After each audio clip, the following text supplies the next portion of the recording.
Yana bitta kitob nashrdan chiqish arafasida hozirgi kunda Baxtga yo'llanma degan kitob. Farobiyning asari bu, ya'ni saodatga yo'llanma, saodatga qanday boriladi, saodatning asoslari nimadan iborat degan mavzuda bahs qilgan. Inson bir jamiyat qurar ekan, o'sha jamiyat nima ishlarni amaliga oshirsa rivojlanadi. Nimalarga e'tibor berish kerak? Shu haqida bahs qilgan. Baxtga yo'llanma. Zo'r kitob chiqadi, chiqishi bilan olib o'qing. Bizni qadriyatlarimizni mana shu fundamentlari, shu asarlar. Farobiyning asari.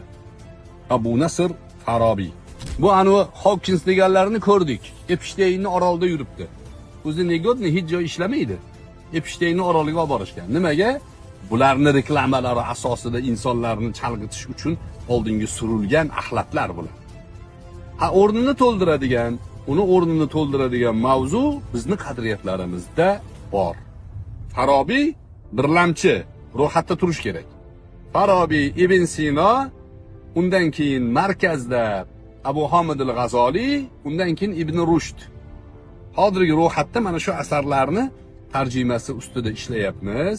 Shulardan birinchisi bir do'stimiz bu e-book nashriyoti hamkorligida bu kitobni chiqarishibdi. Men tashakkur aytaman shularga.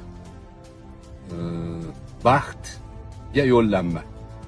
Ya'ni boshidan Farobiy aytadiki, bu kitobda baxtli hayot kechirishlikning yo'li deydi, go'zal axloq va taqvo deydi. Ana undan keyin falsafaga kiradi.